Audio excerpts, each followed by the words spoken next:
Hi students, कैसे हो आप सब। आई होप आप सब ठीक होंगे। तो देखो आज इस वीडियो में हम करने वाले हैं रोटेशनल स्पेक्ट्रोस्कोपी का पार्ट 3 और इसमें हम पढ़ेंगे आइसोटॉपिक इफेक्ट या फिर इसको बोल सकते हो आइसोटॉपिक सब्स्टिट्यूशन। ठीक है, देखो ये टॉपिक बहुत ही इंपॉर्टेंट है। टॉपिक छोटा है लेकिन कॉन्सेप्ट बहुत ही इंपॉर्टेंट है आपके गेट पॉइंट ऑफ व्यू से और नेट पॉइंट ऑफ व्यू से, क्योंकि यहाँ से आपके क्वेश्चन पूछे जाते हैं। तो इस वीडियो में ज़रूर एंड तक बने रहिएगा। देखो आज हम ये टॉपिक पढ़ेंगे कि आपका आइसोटॉपिक इफेक्ट क्या होता है, और जो भी मैंने पार्ट 1 और पार्ट 2 और पार्ट 3 यहाँ तक जो करवाया है मैंने, वो सारे क्वेश्चंस आज में हम यहाँ पे डिस्कस करेंगे कि आपके कौन से क्वेश्चन आपके एग्जाम में आ सकते हैं। तो वो सारे क्वेश्चन हम यहाँ पे डिस्कस करेंगे। ठीक है, इतनी बात, इस वीडियो में एंड तक बने रहिएगा। अभी देखो वीडियो स्टार्ट करने से पहले जिन स्टूडेंट्स ने अभी तक इस चैनल को सब्सक्राइब नहीं किया है तो फटाफट से सब्सक्राइब कर लीजिए और साथ में जो बेल आइकन बटन है उसको ज़रूर प्रेस कीजिए। अगर आपको ये वीडियो अच्छी लगती है तो इस वीडियो को ज़रूर लाइक कीजिए और अपने फ्रेंड्स के साथ ज़रूर शेयर कीजिए। तो चलो अभी हम स्टार्ट करते हैं आइसोटॉपिक इफेक्ट और आइसोटॉपिक सब्स्टिट्यूशन। देखो इसको समझने के लिए आपको मैं एक एग्जाम्पल देती हूँ। तो एग्जाम्पल ये है, देखो हम एक कार्बोनियल का एग्जाम्पल लेते हैं। ठीक है, तो यहाँ पे मैंने जो कार्बोनियल है ये जो कार्बन हमने लिया इसका आइसोटॉप हमने ले लिया, ये 12 ये इसका जो एटॉमिक मास कितना है 12 है। ठीक है, और ये जो कार्बोनियल हमने लिया ये इसका मास कितना है 13 है। समझ में आ रही है, यानी आपका ये जो कार्बन है ये आइसोटॉप 12 का है और ये जो आपका कार्बन है ये आइसोटॉप 13 का है। ठीक है, ऐसे वाले कंपाउंड जिनमें हमने क्या किया, अभी कार्बन 12 था। ठीक है, ये इसका कार्बन का आइसोटॉप कितना था 12 वाला था, इसको चेंज कर दिया कार्बन 13 से। तो इसका मतलब क्या हुआ है, यहाँ पे हुआ है आपका आइसोटॉपिक इफेक्ट, या हम इसको बोल सकते हैं आइसोटॉपिक सब्स्टिट्यूशन। समझ में आ गई इतनी बात। देखो अगर आपके पास ये वाली कंडीशंस आती हैं जिसमें आप आइसोटॉप चेंज करते हो इस तरीके से, तो उसमें क्या चेंज हुआ है, सिर्फ आपका मास का चेंज हुआ है। ठीक है, सिर्फ इसमें मास का चेंज होगा। कोई भी आपकी इलेक्ट्रॉन जो हम डिस्ट्रीब्यूशंस करते हैं उसमें कोई भी चेंज नहीं होगा, और ना ही आपके पास इंटरन्यूक्लियर डिस्टेंस में कोई चेंज आएगा। इंटरन्यूक्लियर डिस्टेंस का मतलब होता है कि ये जो कार्बन है और ये ऑक्सीजन है। ठीक है, अब ये जो कार्बन है और ये ऑक्सीजन है, यहाँ पे कार्बन 12 का है आपका। ठीक है, उसके बाद ये जो कार्बन है और ये ऑक्सीजन है कार्बन 13 का है। ठीक है, अब यहाँ पे हमने ये कार्बन 12 लिया, ये कार्बन हमने 13 लिया है। यहाँ पे ऐसे देखो, यहाँ पे चेंज करने से इसके जो इंटरन्यूक्लियर डिस्टेंस है कार्बन और ऑक्सीजन में, इनमें कोई भी चेंज नहीं आएगा। तो सिर्फ चेंज आपका कहाँ पे आए, सिर्फ आपके मास में चेंज आए, किसके, कार्बन के मास में। इतनी बात क्लियर है। तो चलो ठीक है, हमने क्या किया, मास का क्या कर दिया, इसमें चेंज कर दिया। ठीक है, आपका मास का क्या होता है, चेंज होता है, या आप बोल सकते हो कि हमने क्या किया, मास को क्या कर दिया, इंक्रीज कर दिया। ठीक है, 12 कार्बन से जब हम 13 कार्बन में जाते हैं, 12 कार्बन से जब हम जाते हैं 13 कार्बन में। इतनी बात क्लियर है। अभी देखो जो आपका मोमेंट ऑफ इनर्शिया होता है वो क्या होगा आपका m1 m2 upon m1 plus m2। ठीक है, ये चीज़ होती है। यहाँ पे क्या है, आपके पास मासेज हैं। ठीक है, ये कार्बन 12 का मास है, कार्बन 13 का मास है। अभी देखो जो आपका यहाँ पे क्या मैंने बोला है, आपका मास क्या होता है, मास क्या होता है आपका, इंक्रीज करता है या फिर मास चेंज होता है। यानी अगर यहाँ पे मास की वैल्यू इंक्रीज कर रही है, ठीक है, आइसोटॉप यहाँ पे चेंज करने के बाद, तो आपका जो मोमेंट ऑफ इनर्शिया है आई की वैल्यू वो भी क्या करेगी, इंक्रीज करेगी। अगर ये इसकी ये जो मास है आपका इंक्रीज कर रहा है तो आई क्या है, यहाँ पे मास के डायरेक्टली प्रोपोर्शनल है, तो आई की वैल्यू भी क्या करेगी यहाँ पे इंक्रीज, यानी आपका जो आई भी इंक्रीज करेगा और आपकी एम की वैल्यू भी इंक्रीज करेगी। इतनी बात क्लियर है। अभी देखो जो आपके पास रोटेशनल कांस्टेंट, जो मैंने पिछली वीडियो में मैंने आपको बताया था, रोटेशनल कांस्टेंट की जो आपकी वैल्यू होती है वो क्या होगी आपके पास, b is equals to H square upon 8 pi square I into C. ठीक है, ये होता है आपका रोटेशनल कांस्टेंट। अभी देखो इस रोटेशनल कांस्टेंट में जो आपकी आई की वैल्यू है, ठीक है, ये आपका आई क्या है, यहाँ पे मोमेंट ऑफ इनर्शिया। अभी मैंने क्या बोला है, अगर आपके पास मास इंक्रीज होता है तो वहाँ पे क्या होगा, आई डायरेक्टली प्रोपोर्शनल होता है एम के, तो आई भी आपका इंक्रीज होगा। ठीक है, अगर आपके आई की वैल्यू, अब देखो बी क्या है, इन्वर्सली प्रोपोर्शनल है। अब जो आपका बी है वो इन्वर्सली प्रोपोर्शनल है आई के, दैट मीन्स यहाँ पे अगर आपके पास आई की वैल्यू इंक्रीज कर रही है, यानी आपका मोमेंट ऑफ इनर्शिया जो है अगर इंक्रीज कर रहा है, तो आपका जो रोटेशनल कांस्टेंट की वैल्यू क्या करेगी, डिक्रीज करेगी। ठीक है, तो हम क्या बोल सकते हैं यहाँ पे कि हमारा जब भी हम क्या करते हैं आइसोटोप इफेक्ट में या फिर आइसोटॉपिक जब हम सब्स्टिट्यूशन करते हैं, तो हमारी जो आई की वैल्यू है वो तो इंक्रीज करती है ड्यू टू जब हम मास इंक्रीज करते हैं, है ना। अगर मास इंक्रीज होगा या फिर आई इंक्रीज होगा, तो यहाँ पे हमने क्या किया, इन्वर्सली प्रोपोर्शनल आई के, तो जो रोटेशनल कांस्टेंट की वैल्यू होती है वो हमारे पास क्या होगी, डिक्रीज। ठीक है, वो हमारे पास क्या होगी, डिक्रीज। अभी देखो ये चलो ठीक है, ये इतना जो ये रिलेशन था वो चलो आ गया। ठीक है, और किस पे क्या इफेक्ट आएगा वो हम देखते हैं। तो देखो यहाँ पे क्या होता है, जो हमारे पास डेल्टा ई होता है वो भी, ये भी मैंने आपको पिछली वीडियो में बताया था, जो हमारी ट्रांजिशन एनर्जी होती है डेल्टा ई, वो किसके इक्वल होता है आपके पास, बी जे इंटू जे प्लस 1। ठीक है, ये चीज़ होती है। अब ये क्या है आपके पास, डेल्टा ई ट्रांजिशन एनर्जी, या फिर हम बोल सकते हैं जो हमारे पास ये लेवल है और ये हमारे पास ये वाला लेवल है, ये ग्राउंड लेवल है, ये एक्साइटेड लेवल है, इन लेवल के बीच का जो डिफरेंस होता है इनको हम बोलते हैं डेल्टा ई। इनको हम क्या बोलते हैं, डेल्टा ई। ठीक है, अभी यहाँ पे हमने क्या बोला, ये delta E directly proportional B के हैं। अगर यहाँ पे हमारे पास बी की वैल्यू डिक्रीज करती है, तो हमारे पास जो डेल्टा ई की वैल्यू है वो भी क्या करेगी, डिक्रीज करेगी। ठीक है, हमारे पास यानी इसका मतलब ये है, अगर हम m की वैल्यू इंक्रीज करते हैं आइसोटॉपिक से जब हम सब्स्टिट्यूशन करते हैं, तो i की वैल्यू इंक्रीज करती है, i की वैल्यू इंक्रीज करने के कारण, ठीक है, तो b की वैल्यू डिक्रीज करेगी। अगर b की वैल्यू डिक्रीज करती है तो डेल्टा e जो हमारा ये डिफरेंस होता है ग्राउंड लेवल या एक्साइटेड लेवल में, ये भी क्या करेगा, डिक्रीज करेगा। कहाँ पे, आइसोटॉपिक सब्स्टिट्यूशन में। तो इसको हम क्या बोलते हैं, आइसोटॉपिक इफेक्ट। इतनी बात क्लियर है। अब ये चीज़ होती कैसे है वो मैं आपको बताती हूँ। तो देखो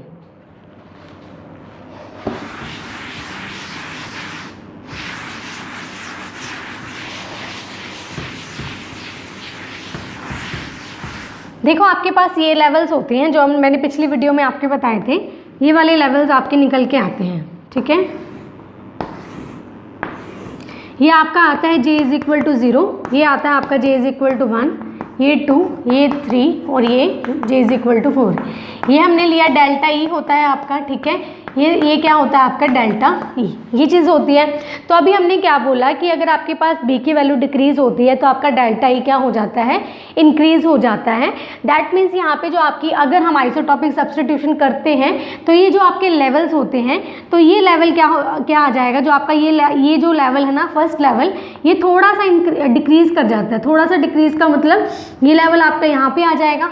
ठीक है, और ये लेवल आपका यहाँ पे आ जाएगा। ठीक है, और ये लेवल आपका यहाँ पे आ जाएगा, ये लेवल थोड़ा सा नीचे आ जाएगा और ये लेवल आपका थोड़ा सा नीचे आ जाएगा। ठीक है, इस तरीके से होता है जब हम आइसोटॉपिक सब्स्टिट्यूशन करते हैं। ये हमारे पास 12 कार्बन के लिए है और ये हमारे पास 13 कार्बन के लिए है। ठीक है, जब हमने आइसोटॉपिक सब्स्टिट्यूशन की है तब हमारे पास जो ये डिफरेंस होता है वो क्या कर जाता है, डिक्रीज कर जाता है। यानी पहले हमारे पास इतना था, अब हमारे पास इतना रह गया है। ठीक है, यानी हमारे पास जो लेवल्स के में जो डेल्टा ई का डिफरेंस है वो डिक्रीज करता है।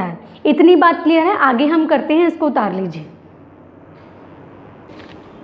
तो देखो हमने ये किया है कि हमारे पास आई इंक्रीज होने, मास इंक्रीज होने से आई इंक्रीज होता है, बी डिक्रीज होता है, डेल्टा ई हमारे पास डिक्रीज होता है। तो ओवरऑल हमारे पास क्या निकल के आएगा तो वो हम देखते हैं यहाँ पे। ठीक है,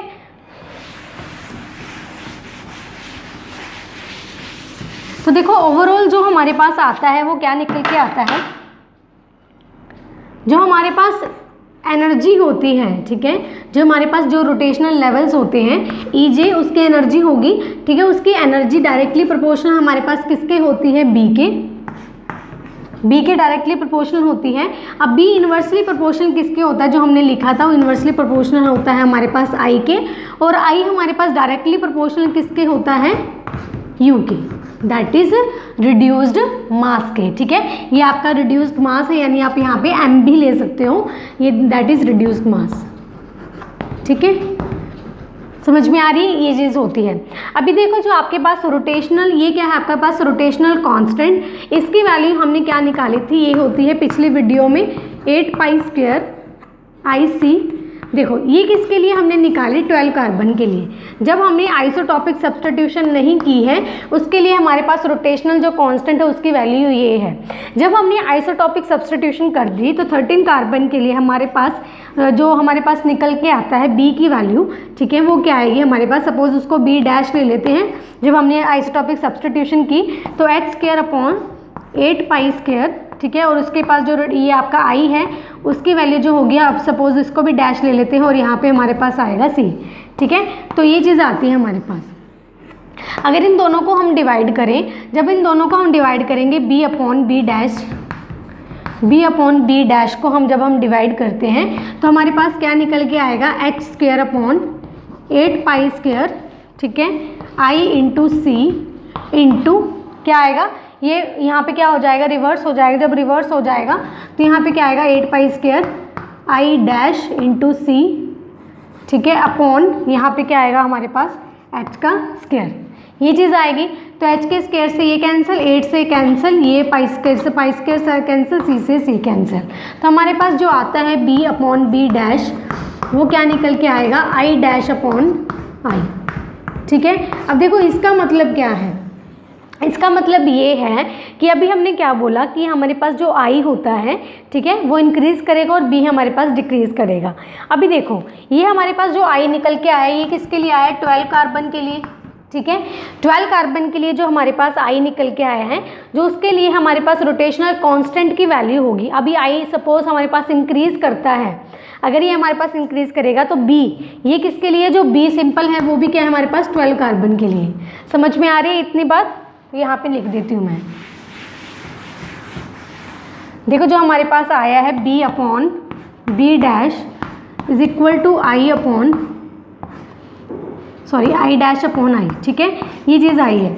अभी देखो जो हमारे पास जो i है ये किसके लिए है, 12 कार्बन के लिए, ये हमारे पास है 13 कार्बन के लिए, और ये जो b है ये भी किसके लिए हमारे पास 12 कार्बन के लिए, और ये है हमारे पास 13 कार्बन के लिए, ठीक है। अभी यहाँ पे मैंने क्या बोला है, अगर आपके पास i इंक्रीज़ करेगा तो आपका b क्या करता है, डिक्रीज़ करता है। तो दैट मीन्स ये i, ये 12 कार्बन है, ये भी 12 कार्बन है, अगर ये आपके पास इंक्रीज़ करता है तो ये आपका क्या करेगा, डिक्रीज़ करेगा। ये 13 कार्बन के लिए अगर ये इंक्रीज़ करता है तो उसकी वैल्यू क्या करेगी, डिक्रीज़ करेगी, यानी एक दूसरे के क्या होते हैं, इन्वर्सली प्रोपोर्शनल। इतनी बात क्लियर है। अभी हम करते हैं, जब हम सब्स्टिट्यूशन करते हैं तो उसकी वैल्यू क्या निकल के आती है हमारे पास, उसकी मैं आपको एग्जांपल देती हूँ, ठीक है। इसका स्क्रीनशॉट ले लीजिए आप।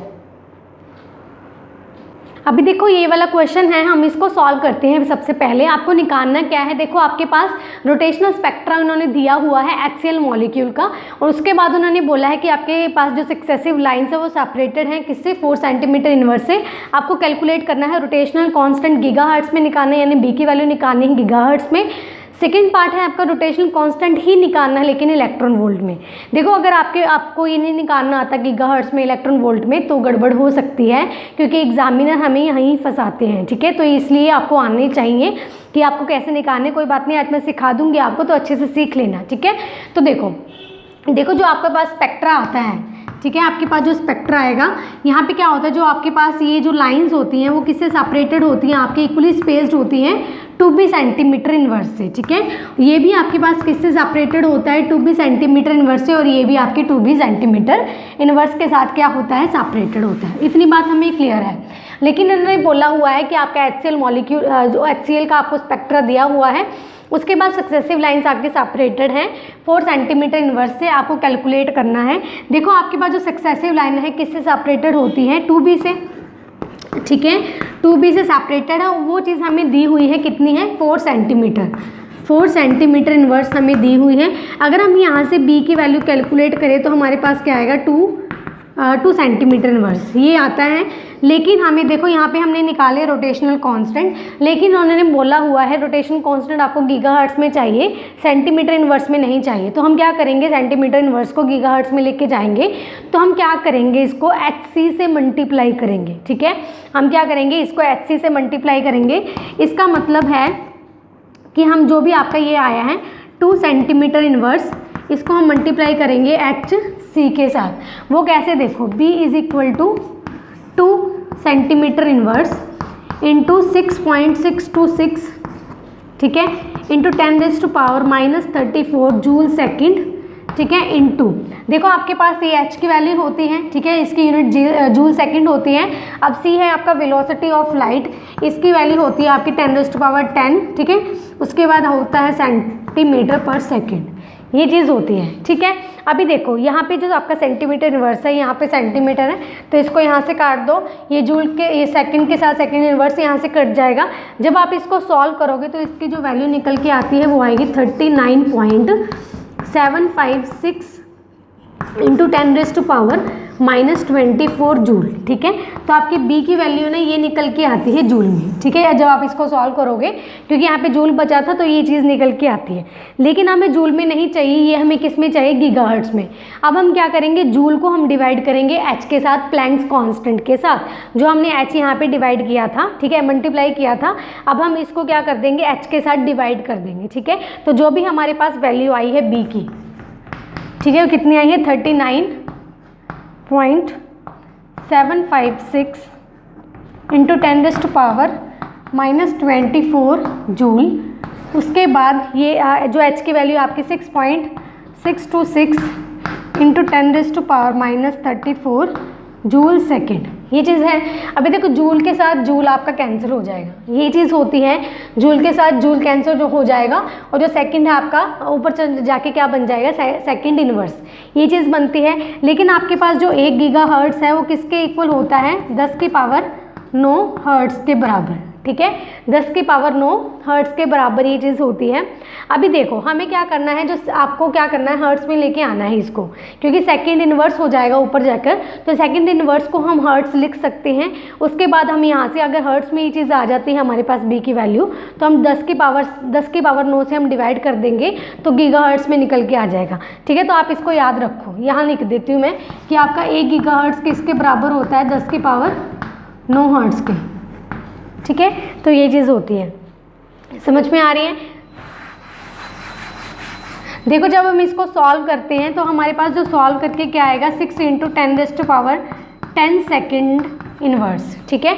जब इसको कैलकुलेट करेंगे, आप कैलकुलेट करके देख लेना, मैंने किया हुआ है, तो हम क्या करेंगे, ये चीज़ आती है हमारा, ठीक है, क्योंकि सेकंड हमारा ऊपर जाएगा तो सेकंड इनवर्स हो जाता है 6 इंटू 10⁻10 सेकंड इनवर्स, ये चीज़ हो जाती है। लेकिन हमें किस में चाहिए, अब सेकंड इनवर्स को हम हर्ट्ज़ में लिख सकते हैं, तो इसको हम हर्ट्ज़ में लिख लेते हैं, ठीक है। सपोज ये आपका क्या है, हर्ट्ज़ में, सेकंड इनवर्स को हर्ट्ज़ में लिख सकते हैं, तो ये चीज़ हो जाता है।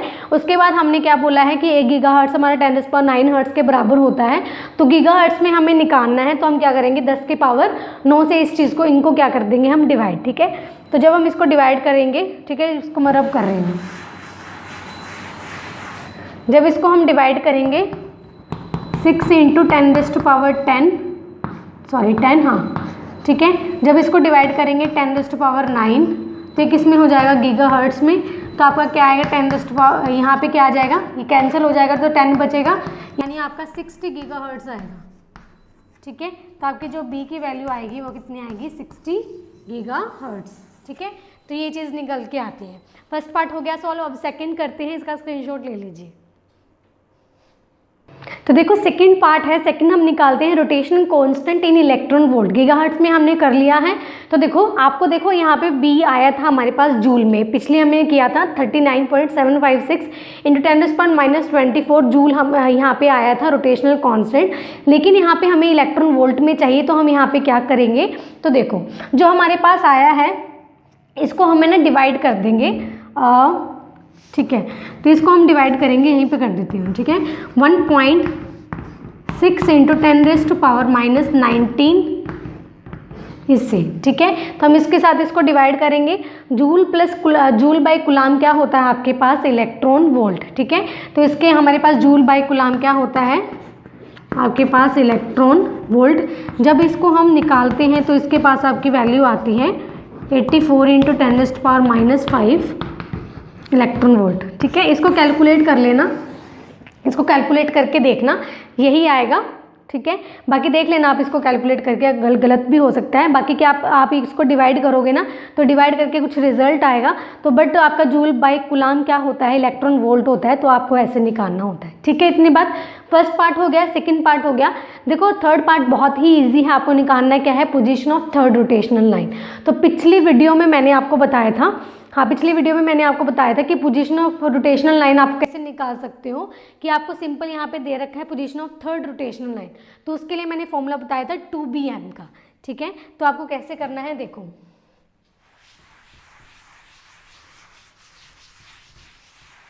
ठीक है, उसके लिए मैंने बताया था अगर आपको पोजीशन निकालनी है mth लाइन की, पोजीशन ऑफ mth लाइन, ठीक है, याद आया होगा जिन्होंने देखी है वो वीडियो। तो यहाँ पे mth लाइन आपको दे रखी है थर्ड लाइन। ठीक है, तो mth लाइन यहाँ पे थर्ड लाइन है, तो उसके लिए आपके पास क्या होती है फॉर्मूला 2bm। ठीक है, क्या होता है 2bm। तो यहाँ पे आपके पास जो b क्या दे रखा है उन्होंने, अभी देखो हमारे पास जो b निकल के आया था सेंटीमीटर इनवर्स वाला लेना है आपको, वो कितना आया था 2b इज इक्वल टू, हमने किसके इक्वल रखा था 4 सेंटीमीटर इनवर्स के।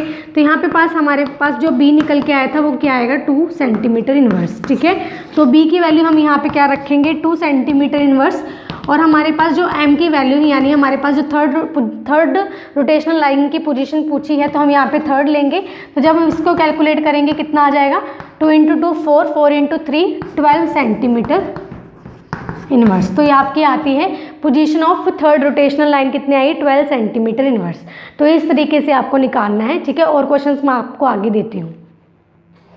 तो देखो आगे यहाँ पे 3 क्वेश्चंस मैंने लिखे हैं, तो तीनों क्वेश्चन हम यहाँ पे सॉल्व करते हैं। 3 मैंने आपको सॉल्व करवा दिए हैं। तो देखो यहाँ पे आपको निकालना क्या है energy of third excited level. तो यहाँ पे आपको निकालना है थर्ड एक्साइटेड लेवल का। तो देखो यहाँ पे आपके पास स्पेक्ट्रा ये होता है, ठीक है, J is equal to 0, J is equal to 1, J is equal to 2 और J इज इक्वल टू 3। ठीक है, आगे भी आएगा, लेकिन उन्होंने पूछा है energy of third excited level. देखो ये क्या है फर्स्ट एक्साइटेड लेवल, ये सेकंड एक्साइटेड लेवल, और यहाँ पे ये है थर्ड एक्साइटेड लेवल। ठीक है, यहाँ पे आपको ऐसा नहीं लेना है कि आपको जो भी वैल्यू बोल दी है आप वही ले लोगे, J इज इक्वल टू 3 ले लोगे। ठीक है, लेकिन आपको करना क्या है एक्साइटेड लेवल पूछा है तो फर्स्ट है, सेकंड है और ये थर्ड है। ठीक है, तो यहाँ पे आपके पास जब आप थर्ड एक्साइटेड लेवल लेते हो तो J की वैल्यू आपकी कितनी आती है 3 आती है। तो आपके पास जो एनर्जी की वैल्यू होती है वो क्या होगी आपके पास B J × J+1। ठीक है, ये होती है आपकी एनर्जी की वैल्यू। जब इसको निकालोगे आप तो B की वैल्यू मैंने सिखाई अभी जब हमने निकाली थी कि आपका 2B इज इक्वल टू कितना है 4 सेंटीमीटर इनवर्स के बराबर है। तो B की वैल्यू आपकी निकल के आती है सेंटीमीटर इनवर्स में 2। ठीक है, तो यहाँ पे आएगा 2 और J की वैल्यू आपके पास आएगी 3। तो यहाँ पे 3 आएगा, 3 + 1 कितना होगा 4। ठीक है, जब इसको कैलकुलेट करेंगे तो कितना आएगा सेंटीमीटर इनवर्स में, ये कितना आ जाएगा आपके पास 12, और 12 × 2 कितना आएगा आपके पास 24 सेंटीमीटर इनवर्स। ठीक है, तो ये आएगा आपके पास 24 सेंटीमीटर इनवर्स। ठीक है, इतनी बात। उसके बाद देखो ये आपको करवाती हूँ, पहले ये करते हैं energy of third rotational level. ये इसी की तरह है, देखो थर्ड रोटेशनल लेवल है आपके पास, तो आपको ये नहीं कि J की वैल्यू थर्ड ही ले लेनी है, लेकिन यहाँ पे तो आपको थर्ड एक्साइटेड लेवल बोला था, लेकिन यहाँ पे आपको बोला है energy of third rotational level. तो आप क्या करेंगे पहली, दूसरी और तीसरी। ठीक है, तो J की वैल्यू यहाँ पे क्या होगी 2। तो यहाँ पे बच्चे गलती कर जाते हैं, वो J की वैल्यू 3 ले लेते हैं, तो वहाँ पे ऑप्शंस आपको मिलेंगे। ठीक है, आपको हर तरह के ऑप्शंस वहाँ पे मिलते हैं, तो आप टिक करके आ जाओगे तो गलत हो जाता है। तो यहाँ पे आपको J की वैल्यू थर्ड नहीं लेनी है, क्योंकि वहाँ पे एक्साइटेड बोला था, तो हम एक्साइटेड जब करेंगे तो J की वैल्यू 3 आ गई। ठीक है, तो हम ले लेंगे, लेकिन यहाँ पे थर्ड रोटेशनल लेवल पूछा है तो हम कैलकुलेट करेंगे 1 2 3, तो J की वैल्यू हमारे पास आएगी 2। ठीक है, जब इसको कैलकुलेट करेंगे जब हम तो B J, ठीक है, J+1 ये आपका 6th है। ठीक है, ये 6th पार्ट है, ये 4th पार्ट है, समझ में आ रही है। तो इसकी वैल्यू आपकी निकल के आएगी, B के लिए आपकी 2 आई है और J आपका कितना है यहाँ पे 2 + 1 3। ठीक है, तो कितना आएगा आपके पास यहाँ पे 6 आ गया, 6 × 2 12 सेंटीमीटर। ठीक है, तो ये चीज़ होती है। इतनी बात क्लियर है, तो ऐसे निकालना है। अब हम करते हैं 5th क्वेश्चन, इसका स्क्रीनशॉट ले लीजिए। हो गया, देखो ये भी बहुत इजी है, जो आपका 5th पार्ट है वो भी काफ़ी इजी है। देखो करना कैसे है, आपको पूछा क्या है ट्रांजिशन एनर्जी पूछी है from J is equal to 11 to J is equal to 12। ठीक है, तो कैसे करेंगे आप, J is equal to 11 to J is equal to 12 आपको जाना है। तो आप क्या करेंगे इसमें, ओके हाँ जी, तो ये भी मैंने आपको बताया हुआ है, पिछली वीडियो में मैंने बोला था कि ये वाला फॉर्मूला है 2bm का। तो आप क्या करेंगे इसमें, देखो आपको जाना क्या है, 11 से 12 में जाना, यानी आपकी ट्रांजिशन हो रही है 11 से 12, ये चीज़ हो रही है। तो आपका जो फॉर्मूला होता है 2bm का होता है, ठीक है। अब यहाँ पे m की वैल्यू क्या है, जहाँ पे हम जाते हैं, जहाँ पे ट्रांजिशन हो चुकी होती है, क्योंकि हम जा के आ रहे हैं 11 से 12, यानी 11th से 12th यहाँ पे लेवल में जा रहे हैं। तो जिस लेवल में हम पहुँच रहे हैं, जिस लेवल में हम जा रहे हैं, वो उसकी m की वैल्यू यहाँ पे पुट करनी है आपको, ठीक है। तो 2b इंटू 12 आप पुट करोगे तो कितना आएगा, 24 इंटू b, ठीक है। तो b आपका क्या है 2, तो 24 इंटू 2, तो यहाँ पे क्या आएगा 8 और 4 48, ठीक है, 48 सेंटीमीटर इनवर्स। तो ऐसे कैलकुलेट करना है आपको, समझ में आ गया, ऐसे करना है। और हम आइसोटॉप वाला कर लेते हैं एक सवाल, इसका स्क्रीनशॉट ले लीजिए। तो देखो लास्ट क्वेश्चन आज की वीडियो का, वो पूछ सकते हैं the moment of inertia of HCl molecule. HCl molecule के लिए आपको मोमेंट ऑफ इनर्शिया भी निकलवा सकते हैं, तो वो कैसे निकालोगे। तो देखो आपको B की वैल्यू पता है कि B की वैल्यू आपकी होती है h का स्क्वायर 8 पाई स्क्वायर इंटू आई इंटू सी, ठीक है। तो आपका ये वाली वैल्यू होती है रोटेशनल कांस्टेंट की, लेकिन आपको यहाँ पे आई चाहिए तो आप क्या करेंगे, आई इधर ले जाएंगे, बी को इधर ले आएंगे, तो आई आपका ये हो गया h का square upon 8 pi square into B into C, ठीक है। तो ये निकल के आता है, समझ में आ गया। अभी देखो आपको ये सारी वैल्यूज़ आपको पता है कि h की वैल्यू पता है, पाई की वैल्यू पता है, b की वैल्यू हमने 2 निकाली है, c की वैल्यू आपको पता है, बस सारी वैल्यूज पुट कर दो इसमें, ठीक है। और हाँ, ये आपके जो मोमेंट ऑफ इनर्शिया जो आपको बोला है इन्होंने, वो होता है आपका kg मीटर स्क्वायर में चाहिए आपको, ठीक है, kg मीटर स्क्वायर में चाहिए, कैसे भी करो kg मीटर स्क्वायर में आपको लेके आना है। तो कैसे करेंगे, देखो आपको वैल्यूज़ पुट करनी है यहाँ पे, तो कैसे करेंगे 6.626 इंटू 10⁻⁻34 जूल सेकेंड, ठीक है। उसके बाद इसकी वैल्यू पुट करोगे 8 इंटू 3.14 का स्क्वायर पाई की वैल्यू। उसके बाद आपके पास b है, b की वैल्यू कितनी आएगी 2 centimetre inverse into 3 into 10⁻10 centimetre पर सेकेंड, ठीक है, ये आएगा। अभी देखो यहाँ से सेंटीमीटर इनवर्स से सेंटीमीटर तो कट गया, लेकिन आपका जो सेकंड इनवर्स है वो ऊपर जाके सेकंड स्क्वायर बनने वाला है, क्योंकि सेकंड ये है, सेकंड इनवर्स ऊपर जाके सेकंड हो जाएगा, सेकंड इंटू सेकंड स्क्वायर बन जाएगा, ठीक है।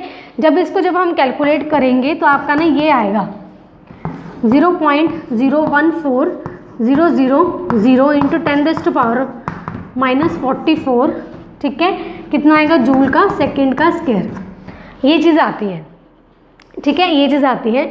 लेकिन आपके पास जो जूल की वैल्यू होती है वो क्या होगी, देखो जूल की वैल्यू आपकी निकल के आती है ये, joule is equal to kg metre का स्क्वायर सेकेंड ये, ठीक है। तो ये चीज़ निकल के आती है, समझ में आ रही है। आप क्या करोगे, जूल की जगह यहाँ पे ये पुट कर दोगे, ठीक है। जब आप जूल की देखो इसमें आप लेके यहाँ पे क्या करोगे 1.4 में लिखोगे, तो आप कैसे करोगे, इसको कैसे लिख सकते हो, तो 1.4 इंटू 10⁻⁻46, ठीक है। जब जूल की जगह पे आप ये करोगे kg metre square second inverse का स्क्वायर, यहाँ पे सेकंड का स्क्वायर, ठीक है। यहाँ पे देखो सेकंड -2 है और ये चीज़ है, ये तो यहाँ से कैंसिल हो गया, तो आपका बचा क्या, kg मीटर स्क्वायर में आपको मोमेंट ऑफ इनर्शिया चाहिए था, तो यहाँ पे kg मीटर स्क्वायर आ गया, ठीक है। तो जूल को हम लिख सकते हैं, इसका ये होता है, इसको याद कर लेना, ठीक है। तो ये चीज़ होती है, तो आपका ये आपका क्या आ गया, सॉरी आपकी आई की वैल्यू क्या आई है, यहाँ पे बी नहीं है, ये आई निकाला हमने, ठीक है।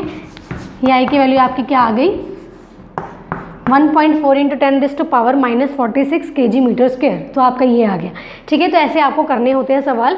तो देखो इस टाइप के जो आपको first part, second part, third part है, अब तक जो भी क्वेश्चंस बनते हैं वो मैंने सारे करवा दिए आपको, ठीक है। तो इस तरीके से पूछ सकते हैं, आपको एक बॉन्ड लेंथ पे सवाल आ सकता है, I is equal to mu r square उसका फॉर्मूला होता है, आर आपको निकालना है, तो आप क्या करेंगे I अपॉन म्यू लिखेंगे, उसका अंडर कर देंगे, उसके बाद आपकी जो भी I की वैल्यू होती है, जो यहाँ से हम निकालेंगे I की वैल्यू, वो यहाँ पे पुट कर देंगे, ठीक है। तो आपको ऐसे सवाल करने होते हैं, इतनी बात समझ में आ गया। तो आपको ऐसे करने हैं, जो बॉन्ड लेंथ का सवाल भी आपका इंपॉर्टेंट है वो आ सकता है, ठीक है। तो आप खुद से करके देखना, बस आपको फॉर्मूला लगाना है ये वाला, B is equal to I is equal to mu R का स्क्वायर, ठीक है। ये होता है I is equal to mu R का स्क्वायर, ठीक है। तो आप क्या करोगे, निकालना क्या है आपको, बॉन्ड लेंथ यानी आर की वैल्यू निकालनी है। तो आप क्या करेंगे, इधर ले आएंगे आर की वैल्यू, सॉरी आई को इधर, सॉरी म्यू को इधर ले जाएंगे और इसका अंडर रूट कर देंगे, ठीक है। उसके बाद जो आई की वैल्यू है यहाँ से निकाल लोगे, ठीक है। यहाँ से आई की वैल्यू जो भी हमने निकाली है वो यहाँ पे पुट कर दोगे आई की जगह पे। उसके बाद सारी वैल्यूज पुट करनी है आपको, बस उसके बाद बॉन्ड लेंथ आपको निकालनी है, वो खुद आप करके देखोगे, इसलिए फॉर्मूला लगाना आपको, ठीक है। बॉन्ड लेंथ के लिए वाला फॉर्मूला लगेगा।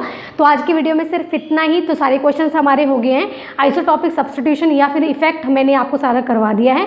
तो ऐसे क्वेश्चन आपको पूछे जाते हैं, ठीक है। फर्स्ट सेकंड पार्ट के जो भी क्वेश्चन बनते हैं वो सारे आज मैंने करवा दिए। तो इसको प्लीज़ पढ़ लेना, तभी मैंने करवाए हैं कि आपको कोई प्रॉब्लम ना आए, ठीक है। इसको पढ़ के रखना। नेक्स्ट वीडियो में हम नेक्स्ट टॉपिक करेंगे। तब तक के लिए बाय बाय।